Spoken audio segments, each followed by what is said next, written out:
Дивата муха.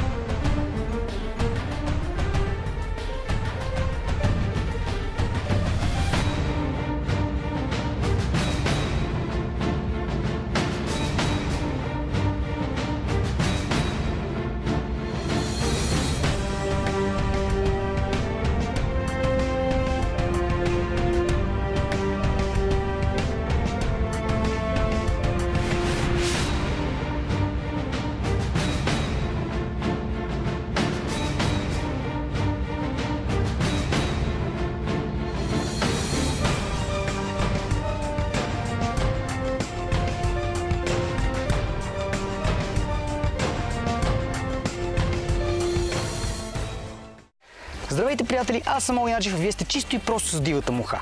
Както знаете, постоянно се опитваме да ви покажем алтернативната страна на живота. Виждали сме скейтери, колоездачи, летци с костюми на Батман и въобще супер странни хобита. Никога обаче не бяхме виждали хора, които въртат мечове, при това средновековни, с завидно умение. Гледайте внимателно, защото ще стане страшно. Дивата муха отлита!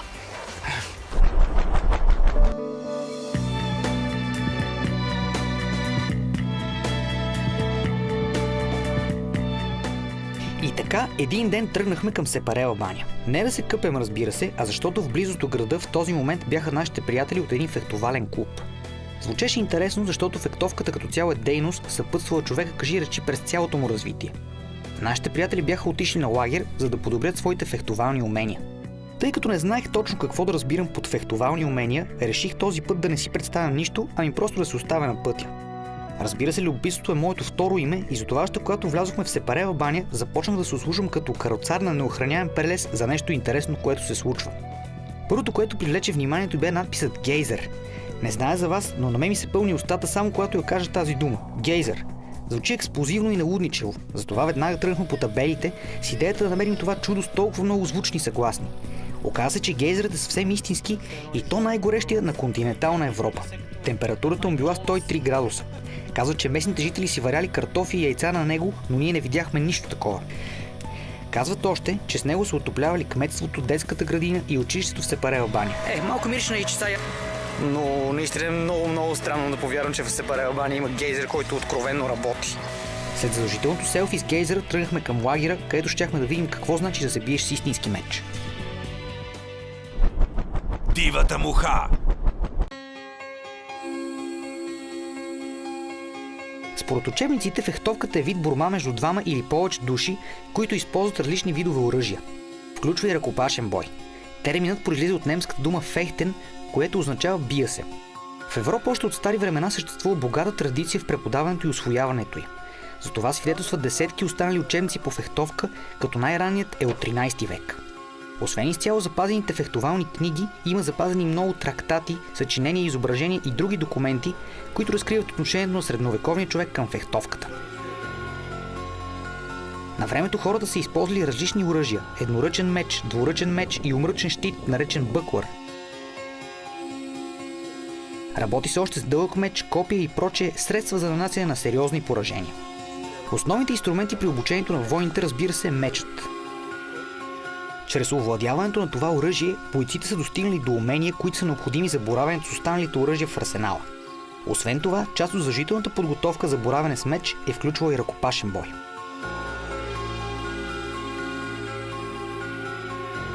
Трудно е да се определи точното време на зараждането на фехтовката като система, както и мястото, откъдето произхожда фехтовалното изкуство. Прието е да се счита, че първите наченки на това изкуство са се родили още от момента, в който човекът е слязъл от дърветата, ако сте привърженици на Дарвиновата теория.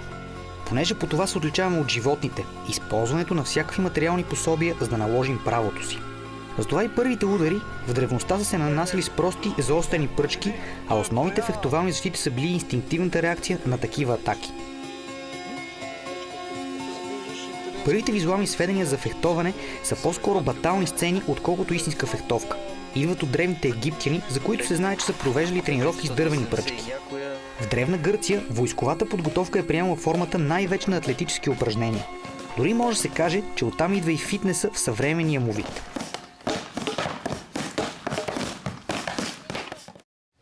С подобна просто италианска дума за меч. Ето си хора, които се кефят си палки. Гърците смятали, че силата на ударите играе по-важна роля, отколкото техниката, защото те са прилагали в масови битки. А там, както се знае, противници колкото искаш. Много е вероятно обаче голяма част от техниките на бой с меч от ранното средновековие да идват от германските племена, които завладяли Европа след 5 век. Те разпространили дуела като начин на разрешаване на спорове или раздаването на правосъдие.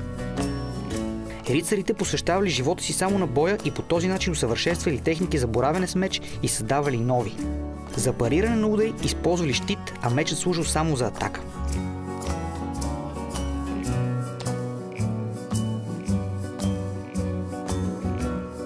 След средата на 14 век се появил двуръчния меч и започнал развитието на такова изкуство, което ние днес наричаме фехтовка.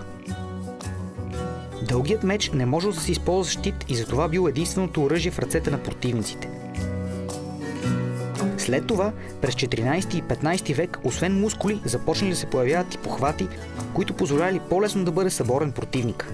Силата отстъпила място на техниката, но все още били решаващи в тези упражнения. След 15 век оръжието започнало да става все по-леко, по-тънко и по-подходящо за мушкащи удари. Характерни за Ренесанса били дуелите с шпага и кинжал, където кинжалът всъщност изпълнява ролята на щит и бил допълнително отбранително средство в близка дистанция. Малко по-късно шпагата започнала да се използва самостоятелно, което означава, че фехтовката претърпяла революционна промяна в техниката. Едно оръжие служи и за париране и за даване на ответен удар. Но да се върнем малко по-рано, някъде към 13 век, когато умението да боравиш с меч било решаващо за оцеляването ти. Този, например, отново на американската хардкор. Да, той има доста... Това е Мирослав. Той казва, че средновековната фехтовка е традиционна мъдрост за оцеляване, нещо като бойно изкуство, само че по-сериозно. Занимава се от 15 години с фехтовка, а от това, което видяхме, бих казал, че той направо си един природен рицар. Поне така ми се стори. Неговите ученици пък казват, че любимата му тренировка била да се бие срещу 3 противника. Уау! Ако наистина е така, това вече е нещо доста сериозно. Защото първото и най-важно условие в тренировките по средновековна фехтовка е нещата да стават наистина. Атакуваш искрено с всичката сила, на която си способен, без да изчакаш противника. Започва да става интересно.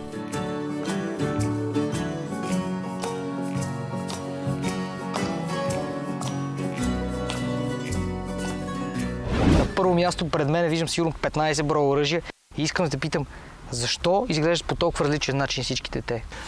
Изглежда толкова различно, първо, защото покриват един огромен диапазон от време, образно казано.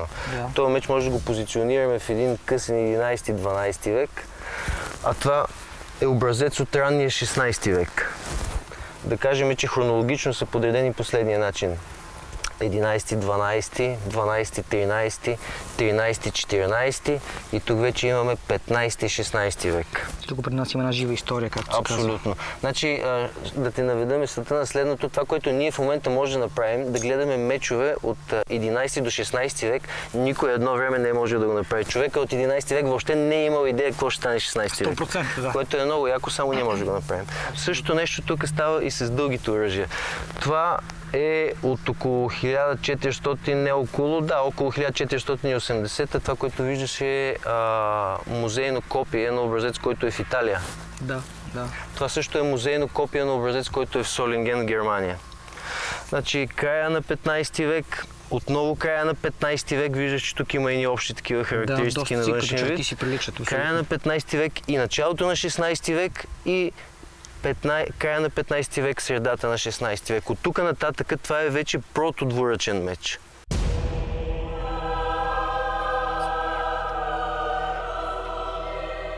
След като поговорихме с хората, разбрахме и доста интересни неща за това европейско бойно изкуство. Те не само че тренират да се бият с мечове, но влизат и доста по-дълбоко в това изкуство. Изследват и изучават различни исторически фехтовални трактати от периода 1275 до 1570 година. След като научат дадена техника, започват да я прилагат и на практика. Много важен момент от обучението им е използването на точни реплики на различните типове средновековно оръжие. Защото размерът, балансът и гъвкавостта на меча са отрешаващо значение при боравенето с него.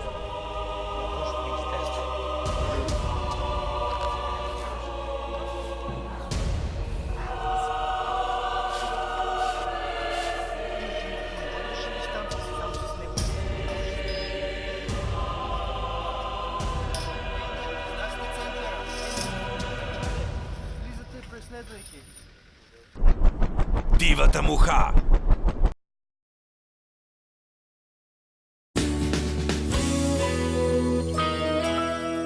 Дивата муха.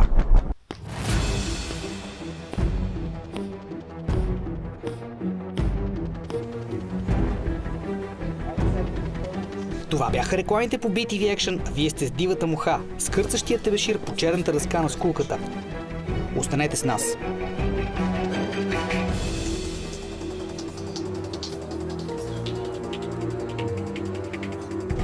Оръжията, които най-често се ползвали при фехтовка, са къс меч, дълъг меч, копие и умручен щит, наречен бъклър, и различни по вид и форма буздогани. Мечовете са или дървени, или метални реплики на истински образци. Общо взето този протокомплексен хилт се нарича цялата тая част зад острието. На практика всъщност целта му е да предпазва по-добре ръката. Да. Интересното е, че тук този хват се ражда, нали, по това време. Това е началото на 16 век. Да. Общо взето това е много стъпка напред, нали, и еволюция в тази форма. Както виждаш, при 11 век меч е нещо съвсем простичко, но забележи следното. Забележи, че всъщност генерично гарда е почти същия. Абсолютно. Помела е почти същия, само тук имаме конвекс. И всъщност това, което се случва, е това развитие нагоре и улекотяването на острието. Да, по абсолютно. това време няма концепцията за относително цивилно оръжие, което се носи в цивилни условия. Докато в 16 век буржуазията и богатите търговци и въобще по-долните класове от аристокрацията почват да носят цивилно оръжие, което е малко по-лекичко от стандартното военно оръжие. Нали, по-малък калибър, ако може да го транслираме към сегашните неща. Най-лесно. Да, по-малък калибър. Трябва много да се внимава откъде си го купува човек и къде е произведен, защото има много евтини копия на мечове, произведени в Китай или Индия, но те са от некачествена стомана и се чупят. А представете си какво може да стане, ако се щупи едно такова острие по време на тренировка.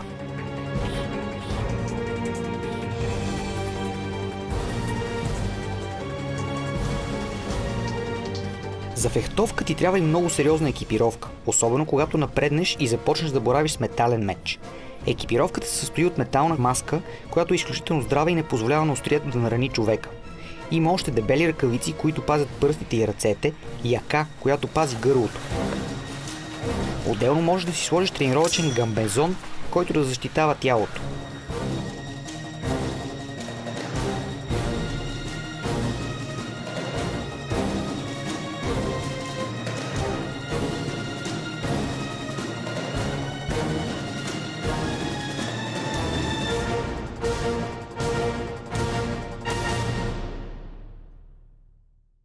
Има и предвид, че острието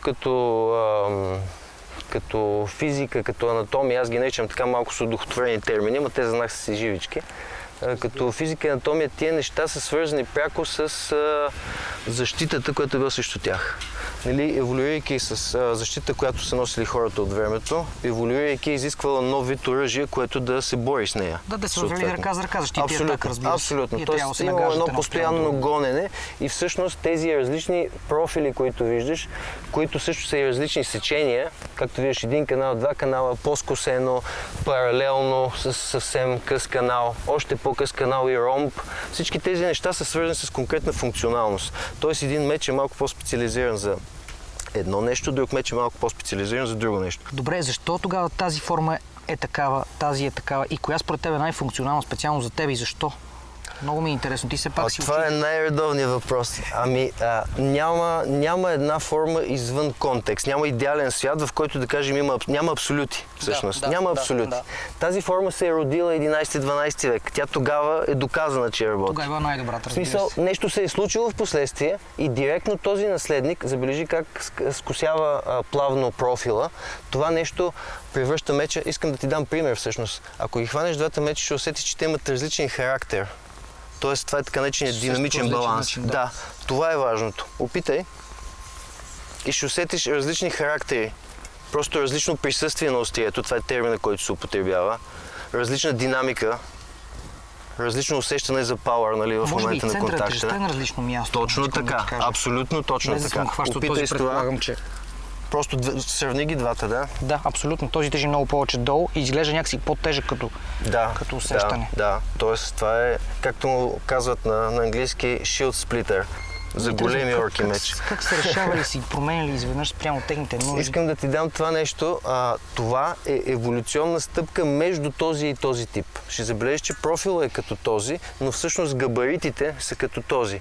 Докато това е абсолютно архетипен вариант на този вид меч. Да.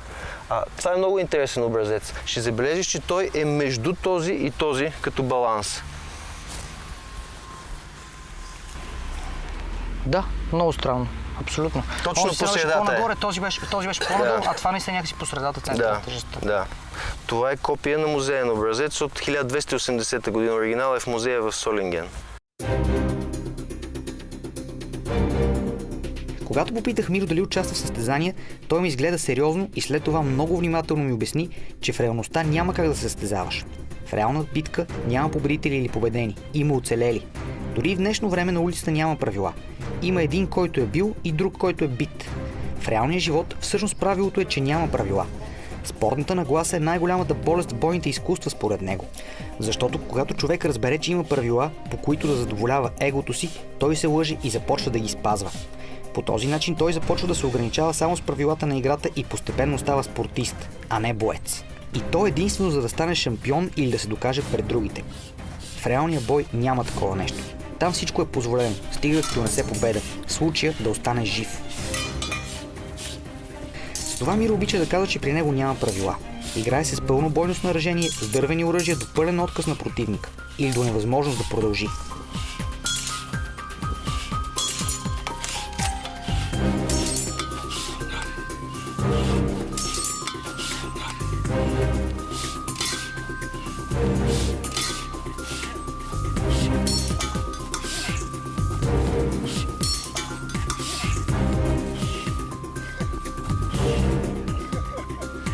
Последната четвърт на 13 век този тип меч става много популярен.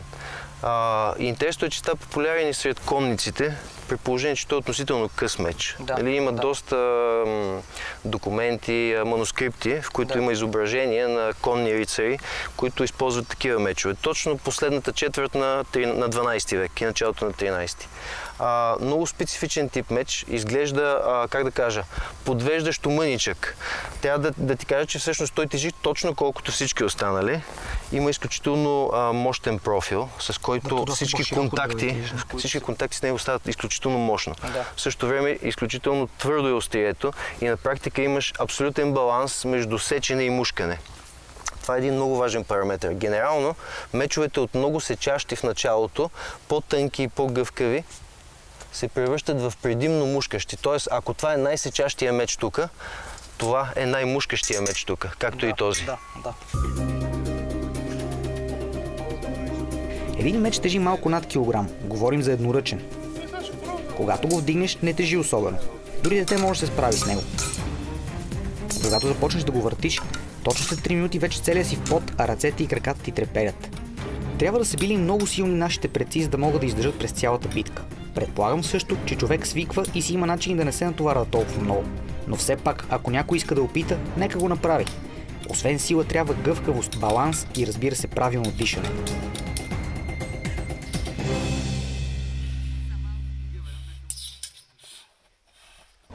Много интересно как се решавали, как да го променят, експериментирали се, Постоянно е имало контакт между произвеждащия и използващия. Да. Ти си човек, отиваш някъде, по някаква случайност някой ти чупи меча, обаче ти оцеляваш, връщаш се и му казваш на това тук нещо не става. Нали, тия мечове, що така? Има и предвид, че интересен факт от металургична гледна точка е следното. Средновековните мечове, поне до това, до което аз имам достъп до момента, металографски анализи показват, че имаме от абсолютно незакалено острие до острие закалено до тези параметри. Да. Тези параметри са все едно, че са правени тия неща в императорската работилница.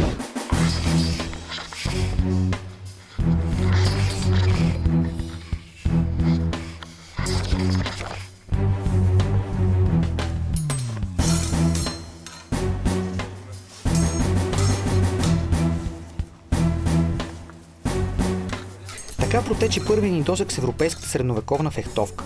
Това, което поне на мен ми остана в главата, са думите на Миро, който казва: ако едно бойно изкуство е повече от изкуство, то в никакъв случай не е бойно. Но разбира се, това не е всичко, защото още не сме видели как наистина протича един двубой. Нито пък как един добър фехтовач може да се справи с трима противници, и то с лекота. Затова останете с нас, защото Дивата муха ще продължи точно след няколко минути.